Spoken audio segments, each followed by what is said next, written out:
Bonjour Église Provence 24 et tous les amis qui nous suivaient.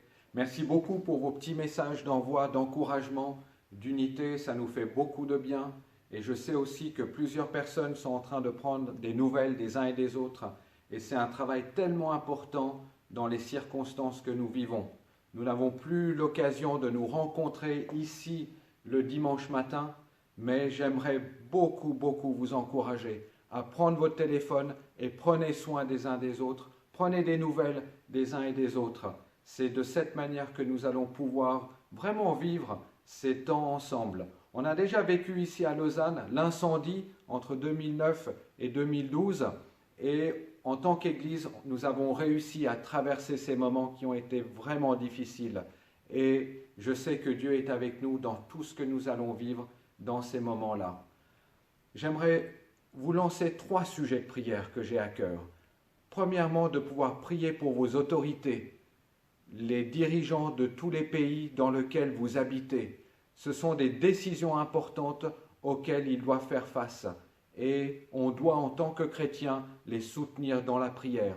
Deuxièmement, j'aimerais beaucoup vous encourager aussi à prier pour tous ceux qui travaillent sous pression en urgence dans les différents services des hôpitaux qui nous entourent. Il y a une telle pression, les choses vont tellement vite, il manque parfois de matériel et nous, ce que nous pouvons faire chez nous alors que nous pouvons difficilement sortir, eh bien, c'est de pouvoir prier. Et troisièmement, de pouvoir prier pour le corps enseignant qui sont en train de réfléchir de manière différente, de quelle manière procéder pour transmettre aux étudiants eh bien, de pouvoir préserver les connaissances qu'ils ont acquises depuis la rentrée scolaire pour pouvoir finir l'année dans de bonnes circonstances. Il y a un grand défi qui est là pour tous ceux qui travaillent dans ce milieu-là.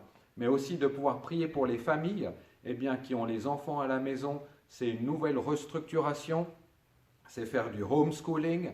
C'est pas facile, c'est pas donné à tout le monde, mais si on peut être ensemble, eh bien, on va vraiment pouvoir traverser ces moments-là. J'aimerais aussi te dire, n'aie pas peur. Jésus l'a dit 2 fois à ses disciples. Juste après la mort et la résurrection de Jésus, son corps n'était plus dans la tombe. Les disciples ont appris que le corps de Jésus n'était plus présent. Et qu'ont fait les disciples? Ils ont couru et ils se sont enfermés dans cette maison, par peur que les Romains leur mettent la faute dessus, que le corps n'y était plus. Et Jésus vient, et il vient au milieu d'eux. Les portes étaient fermées à clé, personne ne pouvait rentrer, et Jésus rentre, et il leur dit, n'aie pas peur. Et je ne sais pas, c'est vrai, de quelle manière tu vis cela. De quelle manière est-ce que la peur s'articule dans ta vie? Est-ce que toi aussi tu commences à dévaliser les magasins par peur de manquer? J'ai aussi été dans les magasins, les rayons étaient vides, même le rayon des glaces était vide. Je me suis dit, les enfants doivent être en vacances, il n'y a plus de glace. Les parents trouvent des solutions pour essayer de faire passer le temps. Mais peut-être que tu cours dans ta banque pour vider ton compte petit à petit parce que tu as peur d'un krach boursier, tu as peur qu'il n'y ait plus d'argent. Ou peut-être que ta peur, elle s'articule parce que tu recherches sans arrêt l'information sur ce virus et tu écoutes tout ce qui peut passer, tu lis tous les messages sur Internet. Finalement, de quelle manière est-ce que nous nourrissons cette peur? Et parfois, on ne s'en rend pas compte. Et j'aimerais t'inviter à déposer tout cela devant Dieu, à te libérer de la peur, de te libérer de la crainte, peut-être de manquer ou peut-être de cette nouvelle situation qui est là. N'oublie pas, les disciples se sont retrouvés plusieurs fois ensemble, ne pouvant pas sortir. Eux aussi sont passés par là. Et qu'ont fait les disciples? Ils ont tourné leur cœur vers Dieu.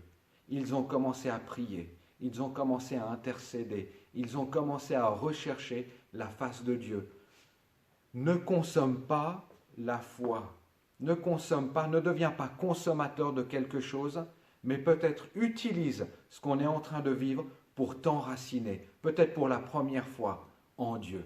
Enracine-toi, ouvre la Bible, prends un verset et commence à prier sur ce verset, commence à réfléchir sur ce verset, commence à déclarer ce verset sur ta vie. Et demain, prends le verset suivant, commence à prier sur ce verset, commence à déclarer ce verset, commence à prendre et à saisir ce verset comme une réalité dans ta vie. Et dans 3 jours, prends le verset suivant de la même manière, prie le verset, déclare-le et commence à faire cet effort toi-même à rechercher la présence de Dieu. Peut-être de ne pas consommer la parole comme bien souvent on peut le faire.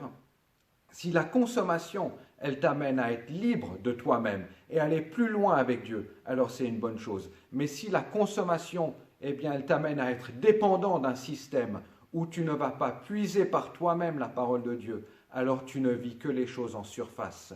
Peut-être que ce qu'on est en train de vivre nous ramène à des valeurs, eh bien, beaucoup plus simples. En famille, on se retrouve avec les enfants. On ne va pas passer tout notre temps devant les écrans, mais peut-être de trouver d'autres moyens, retrouver la lecture, retrouver des jeux en famille entre parents et enfants. Et puis si tu es seul, eh bien de pouvoir vivre aussi les choses autrement. Prendre le temps de lire, prendre le temps de faire une activité, peut-être d'utiliser la créativité. Et même pour toutes les églises qui cherchent de nouveaux moyens de communiquer avec leurs membres, eh bien cela nous demande aussi un peu plus de créativité. Alors je t'encourage à pouvoir vivre ces instants dans l'unité, sans avoir peur, mais en croyant que Dieu est au contrôle de toutes choses. Et j'aimerais pouvoir te dire, Dieu est au contrôle de ta vie personnelle, même dans ces moments-là. Alors je vous dis à très bientôt.